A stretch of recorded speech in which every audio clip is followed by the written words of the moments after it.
Wednesday night rugby on Off the Ball. With Vodafone, official sponsors of the Irish rugby team. Team of us. Everyone in. Now, we have in studio Andy Dunne. Hello, sir. Hello, Joe. Great to have you with us. And also joining us from Pakistan, no less, Will Greenwood. Hello. How are you, my friends? Are you well? I'm great, yeah, I'm great. I'm just up in the foothills of the Himalayas. Been away for 3 or 4 days, doing some hiking and some skiing, and come back Friday. Wow. Do you just find day-to-day life is just that bit too boring, I suspect, for you? I've got some nice friends, and we do some... I've got to the stage in my life, I'm not that old yet, but I listened to a speaker, a doctor speaking at a conference about 3 years ago, and he used a swear word and just said, he rearranged "just do it" into using a swear word in the middle, and just said life would be so much easier if you just said yes to things you'd really like to do, but often say no to because you feel you shouldn't, and it's the wrong thing to do, and there's risk, and he just went, you know what, just get on with it. So having listened to him, it literally transformed. My wife thinks I've gone slightly mad, but I have had a lot of fun in the last 2 or 3 years. And I mean, next month I'm running across Costa Rica. That is for charity. So I like to try and get out and about and see some of the world when I can. Wow. Meanwhile, Andy Dunne and I have to go back to work. On the treadmill here at work. I mean, we wanted to put you two together, obviously, because it is England-Ireland week, but also your former teammates, Andy. Tell me about Will Greenwood. He would talk you through games, I understand. Yeah, Will would talk everyone through games, the referee, the opposition. But I was 23. When I went over... the Quins. I signed up. I actually thought I'd be playing with Woody as captain, and Woody had gone to the '03 World Cup as Irish captain, but retired, so he didn't come back to Quins. I didn't know that when I signed. I like to think probably the club wasn't big enough for the two of us, so Woody retired. But no, when I got back, when I started in Quins, Will wasn't there. He was busy winning a World Cup with Jason Leonard, who were the two Quins players. But I don't know, will he remember this story, but had a big influence on me was around that time in Irish rugby, we obviously weren't winning Grand Slams, but we'd gone into a trend of winning Triple Crowns, which was big back then in Irish rugby, obviously not as big now. And when the lads would win a Triple Crown, they get a week off. And that was accepted and applauded, and it was fine, it was the culture.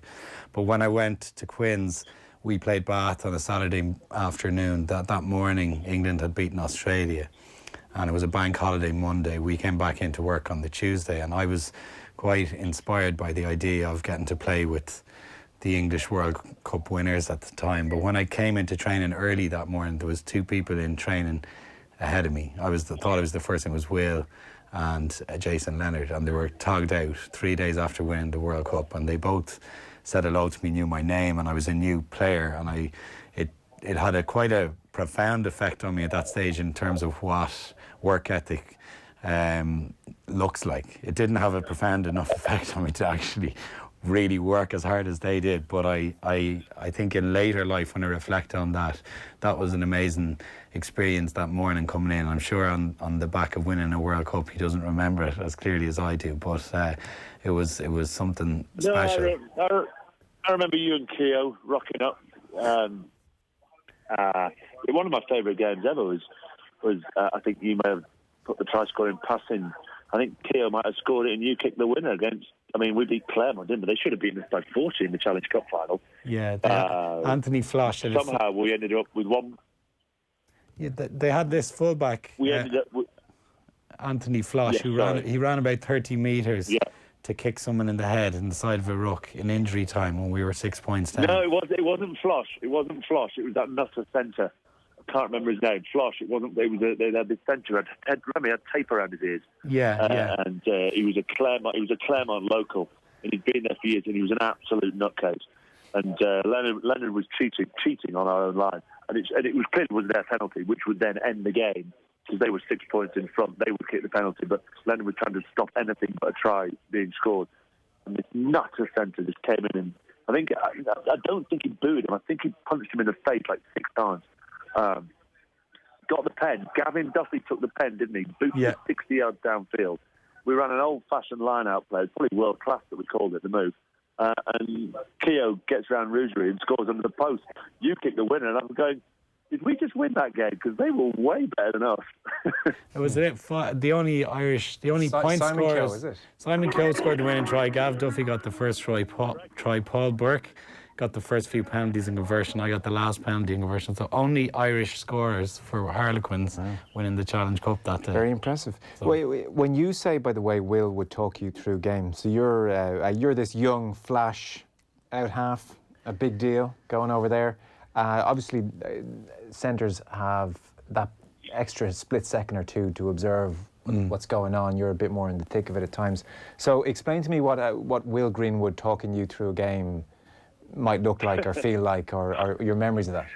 I think I'm going to interrupt there. I'm going to interrupt there. No, Will Greenwood was talking through the game, going, Dunne drift because it's your tackle, or Dunne, there's a try on, give me the ball, or Dunne, boot it because we're in trouble. But by that stage, you've got the absolute worst of me, the verbose English bloke who was by this stage 31 years old.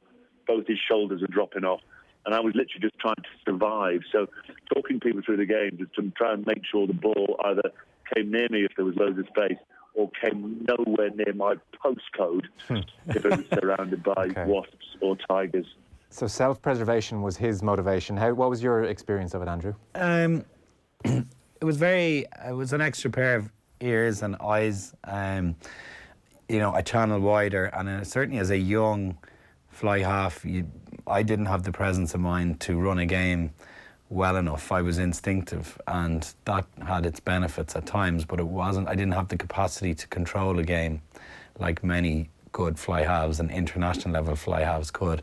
So Will would effectively, the phrase I would use is, we would tell the story of the game out loud as it was happening, which I think to maybe some of the Irish public it looked like I had grown as a player and learned, where in fact I was making the right choices with a bit of help coming in my way. So it was being filtered in. And Dunne was the original. Dunne was the original Carlos Spencer. He was the original Freddie Michelin. Just didn't know. Just wasn't quite sure when to take the sensible option. So I was just the old sensible bloke, like those two Muppets in Sesame Street up in the theatre. Just sort of guffawing along, saying, I just tried to keep a rein on his free-flowing rugby spirit. And did you enjoy having Statler and Waldorf outside you? I did. You suggest this helped you? Well, yeah, and we had Jason inside me as a prop. I would often play on the bench at that stage. And Jason would, and I'm not exaggerating now, would have jam donuts on the bench and a coffee. So I thought he was winding me up. The first time I was on the bench, youngest guy on the bench, got told what to do, and there was a kit man called Ratty, and Ratty was like, you need to get Jace's donuts and coffee now, you're the youngest lad on the bench. And I thought they were winding me up, but no, sure enough. So there was a bakery near the stoop, so 6 jam donuts. I doubt he ate all 6. He probably got through 2 or 3 of them. No. And you know what? He was a pro. He used to say it was carbo loading. Yeah. Quinn sounds like a hell of a time. It was great. Oh, It was absolutely great fun back then, yeah. Well, we'll have to, I know, Will, you were over in Galway with us a while back. We'll have to do a Quinn's reunion show, I think, by the sounds of this. Yeah, that'd be fun. That would be fun. So, Twickenham Looms. Yeah. I was going to say the après ski is just warming up over here, so we need to talk about England-Ireland. Okay, you're in a rush. Everyone's in a rush. Let's get down to it then. Ireland have named their team, if anybody didn't hear, and it's as it was really. The only difference is that okay, well, it's as was starting 15. So it's Larmour, Conway, Henshaw, Bundyaki, Jacob Stockdale on the other wing, Sexton and Murray. We have Keane Healy, Rob Herring, Tyke Furlong. We have Ian Henderson and James Ryan. And we have a back row of Peter O'Mahony, Josh van der Fleer and CJ Stander. The only change is that Caelan Doris, who obviously had to go off against Scotland injured, is on the bench at the expense of Max Stegan. So that's Ireland, as you were. We're feeling much better about life at the moment. Will, how are England feeling? They'll be pretty good. There's a little bit of angst, or not angst. I'm trying to work out what the worst way to say it is. They feel that on the back of the World Cup and the performance in France, I think in camp, they feel a little bit cornered and they feel a little bit like they've been turned on a little bit after they lost the World Cup final, they lose in Paris, and everyone's on their case. I don't actually think everyone was on their case. I think they were pretty poor in the first 40 minutes in France, and they're pretty poor. Commentators and spectators and even fans aren't going to say, "Oh, well played, lads, you were awesome." Unlucky. There was an element of, I think, criticism of the side. I think some of it was justified. I said it in the papers back home. I think Eddie picked a team that made it. If Sean Edwards had decided to pick an England team for that game, that would have been the perfect England team he'd have picked to play. I know Mako was injured and no Billy, and then he played Courtney Laws at 6, and he played Charlie Ewells in the second row, Marler at 1, and you just then lose an element of the ball-playing balance. I know pack and forward is supposed to smash the heck out of people, but the modern forward can now handle and pass and offload.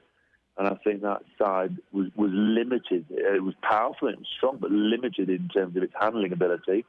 And so Sean Edwards just let the dogs loose and say, young lads, young Frenchmen, this is a real opportunity in front of 90,000.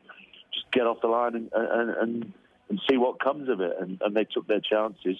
England had plenty of chances in the second half to win it.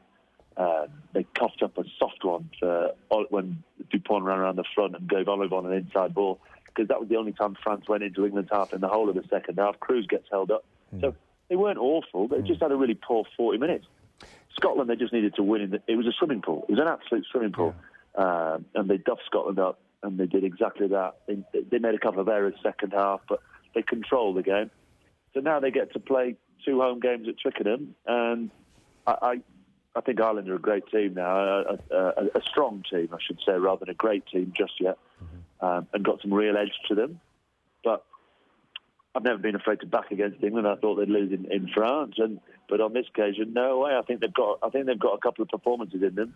I think they can turn Ireland and Wales over, win in Italy, and then all they need is France to slip up in Cardiff or Scotland, and England can still end up winning the championship.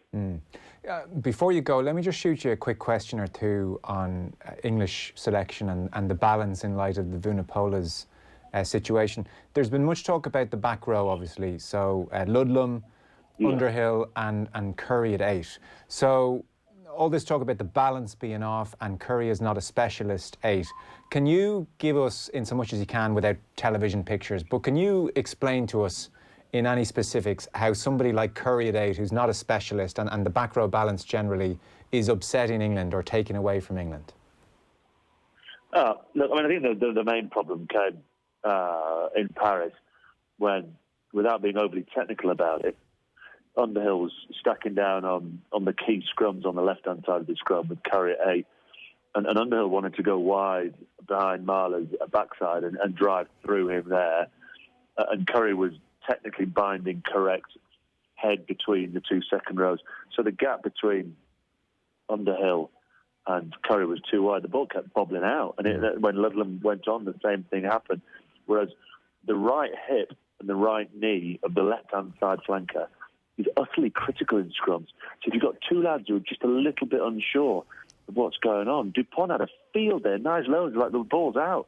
They couldn't get any platform, any real control at the bay. Much better against Scotland. They didn't need a huge tweak, but I think it was underestimating the importance of control at the base of a scrum in a game that really hurt them. Tom Curry is an awesome rugby player. I just felt at the time, why go round pegs in square holes when you've got someone like Sam Simmons who's tearing up trees, but clearly when he was in camp a couple of years ago, he obviously didn't impress Eddie enough because he's got him nowhere near the squad. Well, I just have a curiosity. If you were selector-in-chief for the current England setup, not necessarily for this Saturday against Ireland, but in general, What would be your selection for 10 and 12? Would it be status quo, George Ford and Farrell, or how do you think about that new kind of 2 10s playing in midfield together, two distributors? Where are you on that? Great. I mean, look, the best performance England have ever had in the semi-final of the bear with me on that, and to go down, the volume's been turned up here. The best performance England have ever had was Ford, Farrell, 10 and 12. I'm a big fan. Whatever Farrell's form's been like recently, he's just the bloke you don't drop. He's just the bloke I've won in a team. I think he's an incredible competitor. Goal kicker under pressure. Look, he made the odd error against France, but I want him in my team. So he's straight in. I'm tempted to stick with Ford, Farrell and have Manu at 13. That would be probably where I would go for this one. With Bundy Aki and Robbie Henshaw in the midfield. If Eddie goes Farrell 10, Tuolangi 12, Slade 13, I think he's worrying more about what Ireland are doing. And I just don't think Eddie's that kind of coach. I think for this one, he'll go, okay, you pick your monsters in midfield, and we're going to get some quick ball. We're going to play off the top, and I'm going to get my little 10, 12 runarounds going, and I'm going to try and rip you apart in some of the wider channels. Okay. Listen, you've been very good to take the call from Pakistan, no less, so we'll let you go. Thanks so much, Will. No problem. Take care, boys. Cheers, Dunne. Cheers. Will Greenwood there. Well, let me put your question back to you then. In terms of the English setup, I would probably stick with the same. I just have a curiosity sometimes around Farrell as a 10 versus Farrell as a 12, and when you put Farrell in as a 10, you've two options in centre with Slade and Tuolangi, and it gives you something different to Ford, Farrell, Tuolangi, or Slade, if they were to play him, would be playing with 2 months out and no rugby, so that may sway it ever so slightly. I have heard the point made from various people of Farrell at 12 that they appreciate that second ball player in there, and Will talked about 10, 12 runarounds and let's tear teams apart. Physically, though, you're asking Farrell to do a serious job there against some very big men. That's the worry or the concern. Yeah, I think he's capable of it. I don't think he's probably similar build to Sexton, about 6'1", kind of 13 stone maybe. He's bigger. Is that big as an inside centre though? Well, when you add the likes of Sexton's aggression and drive and Farrell's aggression and drive, very similar characters, that counts for a lot in that last millisecond before contact. They relish it and they drive into it as a tackler. They don't soak much, and sometimes it's to their own physical detriment. But I wouldn't be concerned about the physical toll on Farrell. I would be more concerned that you look at what someone like Slade can give to your overall attack. I'm a huge fan of how he plays. And I agree with Will. I wouldn't go into an England international with Farrell on the bench ever. I'd have him at 10 or 12. But if you want to include Slade and Tuolangi and Farrell, that to me, I would probably drop out George Ford in that trio. I think they're probably the 3 best overall rugby players. But nonetheless, Ford has I think deserves his time in there. He's come back. He's had a lot of criticism, but like Will mentioned, that New Zealand semi-final, that was a pretty phenomenal performance by Ford too. So they have a bit of an embarrassment of riches in midfield. It's just sometimes a conundrum. What is the best selection for the right day against Ireland or Scotland or France? So Andy Farrell went with the same 15. Not a huge surprise, as I mentioned at the top. Doris is in ahead of Deegan on the bench. What have you made of Ireland? Where are we? Do you like what you're seeing? Yeah, very much. I think the Scotland game was just pragmatism, recovery, and a result was probably paramount to take pressure off Farrell. I think he was just smart and wise. So I'd be very reluctant to judge. I think we didn't see a particularly stylish performance, but we got a result against Scotland. What I saw against Wales was quite a change in terms of passing out of the tackle, stuff I've been harping on about for a couple of years in here. You did cross my mind at certain points, I must say. Yeah. You've also got an empowerment among the playing group to make more decisions, and I think towards the, particularly that last year with Joe, and risking a bit of mixed metaphor here, but I'd read somewhere recently about a farmer doesn't blame the lettuce if the lettuce is off. It looks at the crop, everything that's around the lettuce to produce a good lettuce.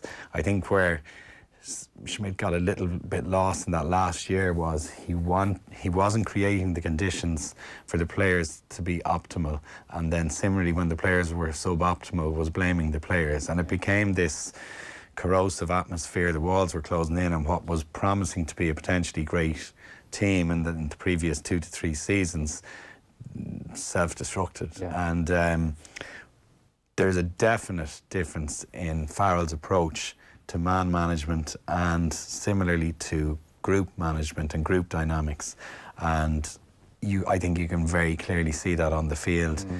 Even in some of the selection has generally been on the safer side and the risk-averse side compared to being really adventurous with selection, but something like the Larmour selection and Larmour's license to go and do rather silly things from deep, that wasn't on the script. It was just not available to Larmour. Firstly, because he wasn't selected, but secondly, if he was selected, that wasn't allowed. And that is a difference. That is a bit of it's rather a significant shift in the mindset of very talented people who are out there. So that little bit of freedom showed, and I think it also showed in the atmosphere in the Aviva. I was at the game with my brother-in-law, and there was a hugely positive atmosphere. There was a willingness to support the team when they saw the team make an effort to play a bit of expansive rugby, and I think that's already won over the rugby public, at least, if not the entire public just yet.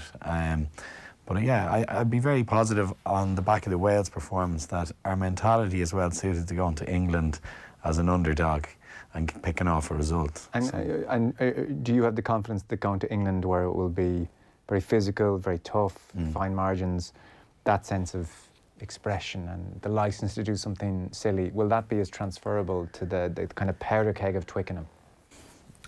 Yeah, I think on the back of a bonus point win against Wales, that helps confidence within the group that it's not silliness, it's just a different relationship with risk than we've had previously. So in terms of the physicality we face, I think our front five are more than capable of overcoming the English front five. I do. I just think we've a special front five. My concern is still, even though they were brilliant against Wales, is our back row, but less concern now when Vunipola is out of the equation. It's a big difference, yeah, for sure. So, Bono and Paul O'Connell in this week. Bono was in here? Not quite in here. Oh. In the Irish camp. Oh, sorry. I was like, Jesus. Bono was in here. You know all about it, my friend. Okay. Bono was in with the team last night at Carton House. Yeah. So there's good videos of him pretending to be Johnny Sexton's waiter. Okay. And he spoke to the team at length about his experiences and Irishness, actually. They've made Irishness a bit of a theme this week. And then Paul O'Connell's been in as well. Yeah. And what Stockdale said of O'Connell was, I don't have the respect, obviously, everybody has for him. Andy Farrell said that over the week you could see boys gravitating towards him. But Stockdale said he's trying to get an idea of what the culture of the group is about. And anything he thinks we can do better, we're interested in. As in Paul was asking questions as opposed to giving a speech? I presume he was there to observe, and then they'll pick his brain. What do you think? Yeah, we don't know exactly what capacity he was in there with. Like, I saw pictures of him talking to James Ryan and gesturing with his hands as if to show how he might go to catch a ball in a certain moment. Yeah. So maybe he's just a vibes man, and anyone have any questions, I'm Paul O'Connell, feel free to ask me. So I think they've had a really nice build-up in that sense. So that's what's been going on. Yeah. Bono, again, to confirm, was not in here. Okay. Well, that sounds very much it's about the the appropriate physical arousal levels going into this match. Why would you use that word? Well, I think You're an eloquent man. there is over arousal for these games, and it'll affect performance, so they get too emotional. Sure. And they've got to be careful. But you know, the likes, if I was sitting about to play England and Bono came in and talked about his Irishness, you're probably going to get a hair standing on your neck and you're going to get a bit of a kick. Yeah. So you gotta learn, and these lads know it, I'm sure, how to contain that. But I like the sound of it. It's also, I suppose, it adds a bit of energy to the camp, and that can be difficult to measure in a data-driven professional sports world. But as a panacea to the few weeks that were going on in international games at the end of the Schmidt era, which didn't have that level of energy and enjoyment, I think it's a smart move again by Farrell. Yeah. Prediction? 22-19 to Ireland. Wow. And by the way, I covered the 2018 Grand Slam over there, and I got it exactly right. I said an 8-point win by Ireland. 8-10, I think I said. So okay. I think it was a 9-point win that day. Last text in. Has Andy much experience of growing cabbage? Lettuce. It was lettuce I was talking about. Sorry. Yeah. Okay. Well, my dad, my granddad, Christy Dunne, lived in Ballymun Avenue, and they grew lots of vegetables out the back garden there. And my dad had a little vegetable plot in the back garden, but neither of them were farmers. Okay. So I'll sit on the fence on the question. But I've more experience than your man thinks. Yeah, sod your man. Don't mind him. Yeah, just because I'm a dub. Listen, thanks so much. We must do that chat with Will Greenwood, I think, in a bit more depth about the Quins days. Get Simon Keogh in here as well. Yeah, it was great fun. It sounded like it. Yes. Yeah. And a young Hugo Manya on that team as well. Is that right? Yeah. Jeez, big characters in that team. Yeah. Big dressing room. Right, well, I hope you're right in your prediction. Thanks so much. Good to see you. Cheers, Joe. Wednesday night rugby on Off the Ball. With Vodafone, official sponsors of the Irish rugby team. Team of us, everyone in.